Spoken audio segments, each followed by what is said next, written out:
Hey guys, welcome back to World of Warships. Today we're taking a look at the Brisbane, an updated look here in 2024. We're kicking off the Coal Ships re-review for this year. I know Brisbane is relatively recent, but we had to start somewhere. And let me first get this out of the way. If you're looking at Brisbane for any sort of competitive or using it in a three-man div in random battles, just get it, okay? This ship is amazing. This is possibly the best team play ship, best utility team play ship Wargaming has ever made. This thing is insane. It's just really, really powerful. 12-kilometer radar, insane concealment, HE as well as AP, so you're not limited like a Minotaur is. You get a super heal. It's very, very, very powerful. You also get plane-based ASWs, very good to have. Also decent AA, although we'll look at that in a little bit. But seriously, if you are doing three-man divs a lot, you're divving up with someone who's going to smoke for you, spot for you, just get it. It's really, really, really good. And I'm sure those of you who are playing clan battles or Kings of the Sea stuff, you already probably have this ship because it's everywhere, right? Very, very powerful. Not only that, it has amazing torpedoes. That's a big portion of what Brisbane brings to the table here. Long range, high damage, and you get a lot of them. So this ship is an incredible zoning ship as well. So not only is it really good at cap control, but it can also play on flanks where the enemy team is pushing into you. Very difficult to deal with a Brisbane that knows what it's doing, since you can't spot it without being spotted back. That's the key here. Stealth radar, 12 kilometers. I mean, you're stuck in that radar for such a long duration. The dispersion control a bit, as you can see, one hit on this poor Sherman. But the instant you're spotted, you click your radar and you spot whatever's spotting you back, right? So enemy DDs have just an incredibly difficult time spotting you for the battleships to deal with. So you can take engagements whenever you feel like it. It's basically on your terms that you're taking engagements, which is very, very, very powerful. Now, that is mostly for divs and competitive stuff, where you can rely on teammates to take advantage of this utility. Unfortunately, Brisbane does give up some things, namely DPM on the guns compared to some of the other tier 10 cruisers that also bring some utility like radar. It's much, much, much worse than a Worcester as far as DPM goes. And I know that might not seem like the reasonable comparison, but they're both relatively light cruisers that bring a decent radar. Worcester has more duration, this one has more range, but most importantly, similar gun caliber. 152s here. So Brisbane gets 258,000 HE DPM, Worcester gets 344,000. Worcester also has a smaller citadel, things like that. Worcester AP DPM is 500,000, Brisbane 384,000, so you're really lacking on DPM compared to a Worcester. And I know Worcester has some of the higher DPM in the game, but it's something you got to consider here. You're giving up something for this utility as a solo player. And that's why this ship is so good in divisions and in competitive, because if you have teammates that can take advantage of this utility, and sure, you have a little bit less DPM, it's still very good, but a little bit less DPM, you will absolutely crush teams. In randoms, three-man divs with a Brisbane and a smoke, maybe another radar cruiser, it's disgusting. It's really, really, really powerful. Minotaur, 600,000 AP DPM versus the 384,000 on Brisbane. And maybe Sam Martin is actually a better comparison here. 340,000 AP DPM versus Brisbane's 384, so 40k more on the Brisbane. But Martin's not really known for its DPM, right? That's not really that ship. So for Brisbane to be in that league rather than the Minotaur Worcester League kind of speaks to how this ship can be lacking on DPM. It still can get damage, mainly out of the torpedoes, actually. Some of my best games were ones where I actually got to land quite a few torpedoes as far as damage goes.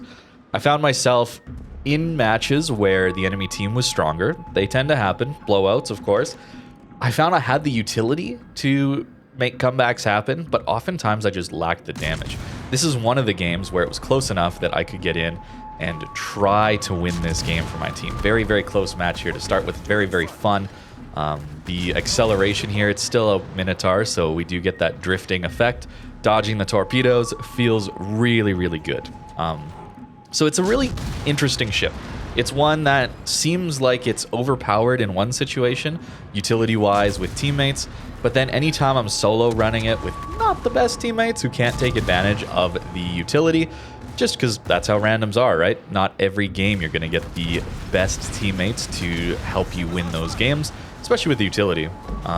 It was a little rough. It was a little rough. Lost some games where I was a little frustrated with the lack of damage output of these guns, because you're not always going to have the opportunity to play on a flank with your torpedoes and stall that way, because there's things called carriers in this game. And unfortunately, we got to look at that next. But hey, for now, amazing win, comeback. Brisbane showing off why it is so powerful with all this utility. If you're a good player, even a average player, I think, given all this utility, it's not too difficult to play around this radar because it is a stealth radar by a lot. You're going to win a lot of flanks that way. You have high impact on the cap zones, and that's very, very powerful. But the AA is not good. They advertise it as good in the armory, actually long range AA, as well as high AA defense efficiency. And it may do damage, but we all know that the way planes work in this game, they're just, I mean, they're 3D printers on the ocean, right? It's not really much you're gonna do to airplanes. I had a lot of games where I was actually the focus of the enemy carrier because this ship brings a lot of utility. It can win games single-handedly with that radar. So it makes sense to focus this thing. Also, maybe there's some focus on the not PQ guy in-game. But I talked to people in Twitch chat, and they were also saying that when they played the Brisbane, that they also found themselves getting focused by enemy carriers. So I wouldn't say this AA is good enough to deal with enemy carriers focusing on you. So you're going to have to play around that, and that often means not sitting on islands. That used to be a really decent strategy back in the days of RTS carriers, Minotaur, Worcesters, long-range AA, almost essentially no-fly zones for carriers, and they would sit on islands, and you could be a very, very powerful, not only no-fly zone, but dealing with caps, right? You get up close to islands, use your powerful radar, that kind of thing as high utility.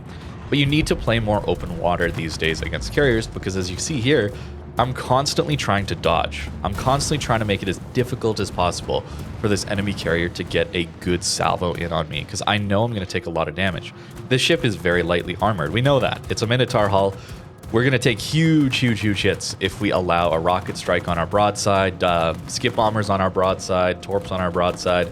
If it was normal planes, dive bomber planes, it would be anything coming in on our bow or stern.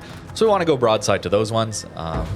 It's going to do a ton of damage to us. Even a few torpedo hits there deals quite a bit of damage to us, right? So this is a ship that is going to have to worry about carriers on islands. And that makes it a little uncomfortable because oftentimes you're trying to play around those torpedoes.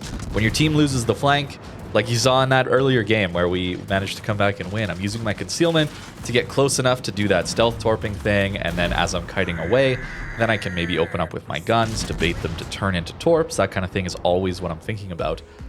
But anytime there's a carrier, that just kind of ruins that for you. That spotting is so powerful.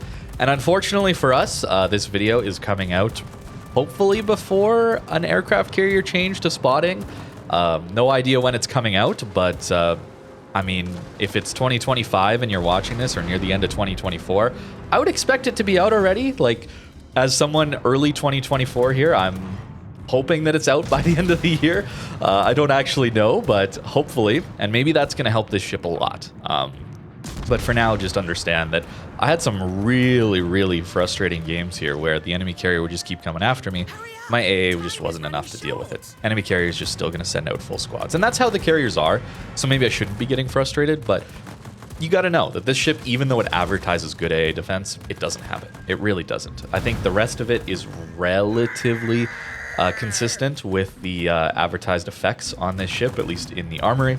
But the AA is certainly not one of them. So I'm showing you all these clips. Like, this is a full game of this Nakamov not exclusively going after us, but he's after us quite a bit. And I'm going to show you the scorecards, actually, of a few more games where get up around or over 100,000 plane damage, 2 million potential damage in those games, too, sometimes.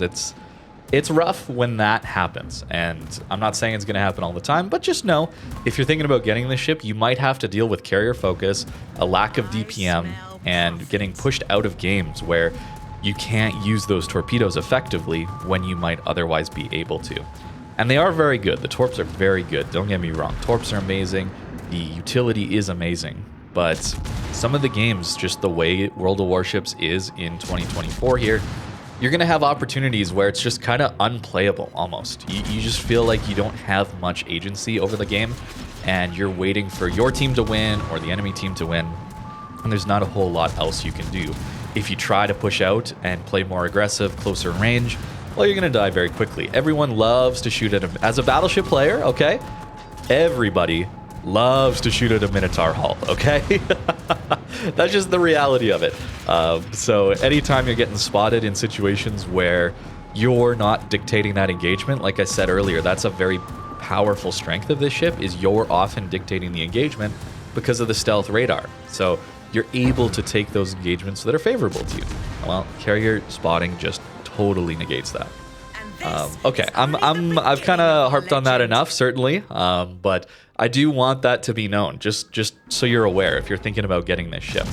Here's a game where, unfortunately, our team wasn't the strongest in this one. Almost 2 million potential damage in this one, and nearly 100,000 plane damage.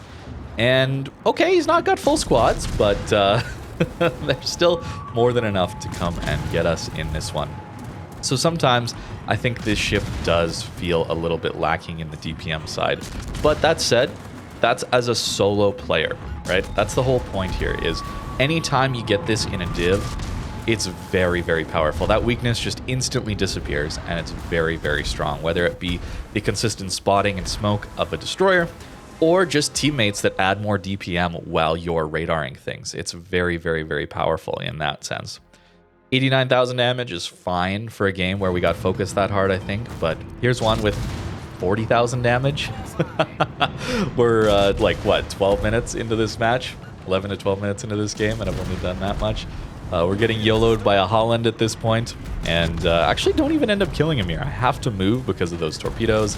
Planes coming in for us, Hindenburg, and I think Petro or Stalingrad in this case, around the corner. So very, very much dead in this one. And again, getting close to that 80,000 plane damage mark again. And yet the planes still keep coming, right? So that's tough when you're an AA cruiser that wants to play close range on islands, dealing with the enemy caps, that kind of thing. It's tough when that happens. So I found myself, whenever I did try to play on islands against carriers that wanted to find me, it didn't go so well. So that's where I went to more open water strats with this thing. Anytime there was a carrier that I realized, you know, sometimes they won't focus on you as a Brisbane, but if you recognize that they're going to look at you and try and come after you and kill you, you got to get off of the islands. You really, really do. The only way is to just dodge, as it were, right? And to do that, you got to be really far back in your spawn because, again, all the battleships, as soon as you're lit up by that carrier, forced to dodge carriers, you're going to become predictable to battleship salvos at range, and then you're going to get dev struck. That's just the reality of a Minotaur hull, Brisbane hull, that kind of thing. But back to the immense strengths here. Look at this radar coverage, man. We got that Akizuki spotted in the B cap, and I think our team should finish him off, but also we just cover all of the C cap, and we even get some of A, right? Having a ship with this level of concealment with a 12-kilometer radar is kind of nuts, actually. It's just so much map control. And this is where I think this ship is mostly going to be a ship that has high battle impact, but if you're looking for a ship to just farm damage, this is not a ship for you as a solo player. Again, playing in divs, all that stuff, it's insane. But if you're looking to just farm damage out of a cruiser, this is really not it. But if you're looking for something to bring a lot of utility to your team and win a lot of games based on your positioning with your radar, killing destroyers, that is going to be this ship. It's not going to get a lot of damage just because the DPM isn't quite there with this thing.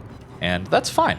I don't think this ship needs to be a DPM powerhouse. I was a little disappointed coming into it again, just trying to play that similar playstyle of even a Worcester, right? Where it's a lot of damage and a lot of battle impact with that radar. But this one tips a little further down the scale for even more battle impact with that just insanely... Look at our...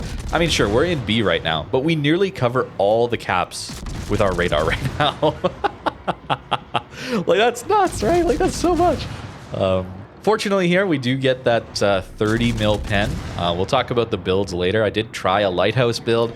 I tried running a more basic build, the recommended build. I tried focusing more on torps.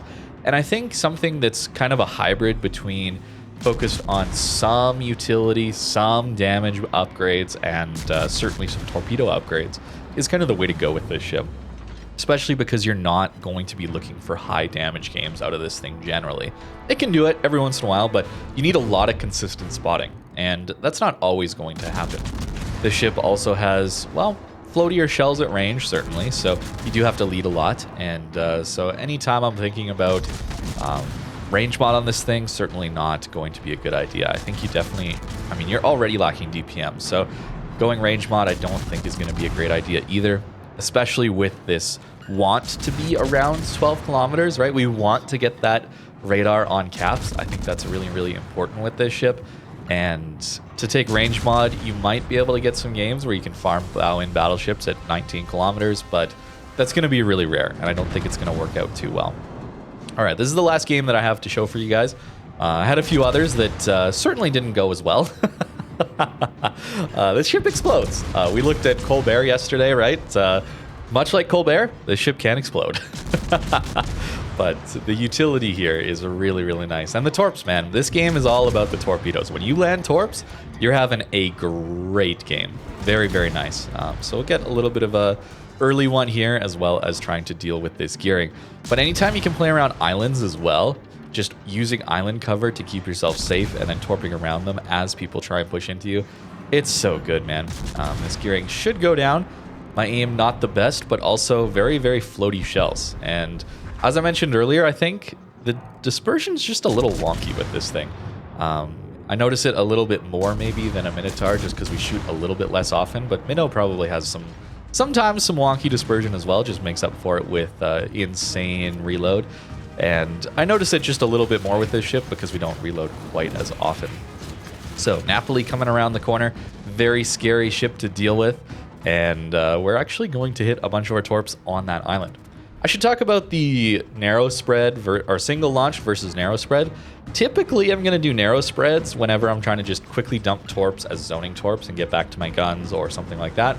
But anytime there's a smaller gap or people are closer ranges and I want to precisely launch torpedoes, then I'll do the single launchers. I think generally launching them all single launch at especially longer ranges isn't going to go so well. But these narrow spreads are a little awkward where they're actually not full narrow spreads. They seem a little bit wide at times. So if you have the time, it can sometimes be worthwhile to actually create your own narrow spread out of single launched, right? So not all down one line, but create your own narrow spreads can be a good idea with this ship if you have the time, just because you're not dealing with the torpedo RNG, right, as much, as well as getting a little bit tighter spread on the torpedoes. Also here, notice we want to shoot all of our torpedoes in a rack before we, when we're using those single launchers. Otherwise, it won't start reloading. That's really, really important. So either you want to dump all the torps on each side, or you want to at least dump enough to empty out one of the racks. That way it'll start reloading. In this case, I wanted to do one, see what the GK was going to do, try and survive one salvo, and if he's turning to get his rear guns on me, then I'm going to try and dump the next set of torpedoes, because he's in a predictable turn. But the first set is more than enough to deal with him, and we take him out. So 150k nearly in this one, 9 torp hits. A lot of the damage is from the torps, man. These higher damage games where I felt like, oh yeah, I'm doing good damage. I was also look at the scorecard and, oh yeah, I just hit a ton of torpedoes. Didn't really get many of the games where I got to farm all that much, since it's not as good at that. And sometimes the spotting isn't as good these days. You're also the one generally spotting for your team too, just with that amazing radar. So get almost 2 dev strikes in this one, not on the GK I suppose, but 9 torpedoes, feeling pretty good. It can carry a lot of games, just not with the damage, keep in mind. It is the utility that this ship is so good at, and it really is very strong. And I kind of found myself just settling for mostly the recommended build here on the Commander, just generally going with some utility stuff, some damage stuff. No pack-a-punch here, although that is a really, really good upgrade that you might want to run instead of consumables enhancements or demo expert, something like that. But the torps already do really massive damage, nearly 17,000 damage, 13.5 kilometers. They're very, very, very good. Only swapping out for incoming fire alert, because if you're open water, if you're getting spotted by carriers, in open water, people are just going to shoot at you. So it's nice to know when or how many. So priority target or incoming fire alert, having one of those two is just so handy. Concealment expert to get us down to 9.8 kilometer detection with a 12 kilometer radar. That's kind of ridiculous. That stealth radar zone is so massive. It's almost impossible to deal with as a destroyer. So even though your DPM isn't as high, like as a DD player, man, it sucks to deal with a Brisbane. It's so hard, just because you can't spot it without just getting insta-spotted in return for the full duration of those radars. And that's also why we're taking consumables enhancement, because the radar doesn't last that long base, so we want to upgrade that. I did try a top grade gunner, heavy HE, no concealment build to try and maximize DPM more. And maybe I just got unlucky with those games, but some of those were the ones where I got focused by carriers a little more. So locked out and not able to use that DPM quite as much. Equipment-wise, looking like this with radar mod. So commander to keep the consumables duration higher and radar mod for more consumable duration. And it's still only a 26-second radar. That is not very long. It's still 12 kilometers and you get 4 of them, right? It's very powerful, but it's not a lot of duration. And that's where that team play element comes into play. If your teammates aren't looking to shoot the DD, right? It's not like a Worcester or a Des Moines where you can keep them lit for 35, 40, 50 seconds, depending on your builds. Most people are going to start to shoot a DD when it's lit for 40 to 50 seconds, right? But for 25 seconds, sometimes they won't swap over to it. I've noticed, at least. Good teammates will, of course, but not always are you going to get that. And that's where you want to be in a div. Concealment here, very nice to have. Again, 9.8 feels great. Maneuverability is pretty solid as well. AA looks good, but it didn't work out. It did a lot of damage. It got plane kills, but it doesn't matter these days as a surface ship player. It doesn't matter getting those plane kills because more squads are coming with basically full planes. And if you haven't seen it before, well, here is a Minotaur hull. You just get overmatched everywhere with, I mean, the biggest citadel in the game, right? I think so. Just absolutely massive. You get overmatched everywhere. If you angle like this, well, oh, nice. I'm angling my citadel. If they hit here, well, then they're going to just bounce, right? Oh, no, there's just this giant ledge here to catch all the battleship shells or even battle cruiser shells. Some cruisers as well actually will overmatch the 16 here and just smash you in your citadel anyway. So there's really no angling this ship at close range if people know where to aim, either here or up here. Very difficult to play at close range, and that's why you want to be undetected torping or using island cover, using smokes and divs, that kind of thing. All very nice to have. This ship can explode, and that's where the super heal comes in, very handy, but it's really to make up for the lack of armor on this thing. Brisbane, of course, can be found here in the armory for coal. 252,000 coal. I think it's very powerful for that. If you're a solo player, there might be some other ones to look at. Napoli, Salem, Moskva, even Yoshino maybe. Although I'd probably take Brisbane over Yoshino. But this is the start. This is the very beginning. Don't worry, we're going to rank these all later.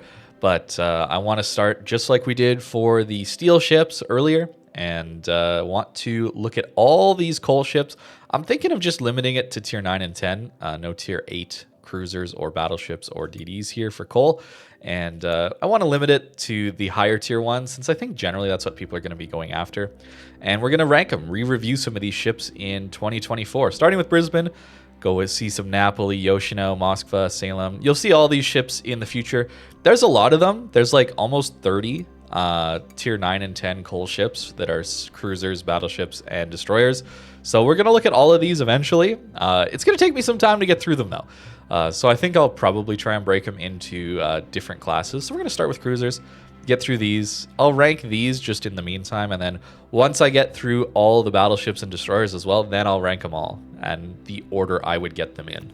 It's starting with Brisbane. Going to take us a bit, but this one's a good start. And giving you a general impression, I think this is one of the better ones for coal, just because it brings so much utility. It's unique and very powerful with div mates. As a solo player, there might be some better options in the future though. But that's going to do it for today's video. I hope you guys enjoyed this relook at Brisbane in 2024. I know this ship is relatively new, but again, we're getting on to all these coal cruisers and eventually all the coal battleships and destroyers as well. So look forward to that. Thank you very much for watching, and have a great rest of your day.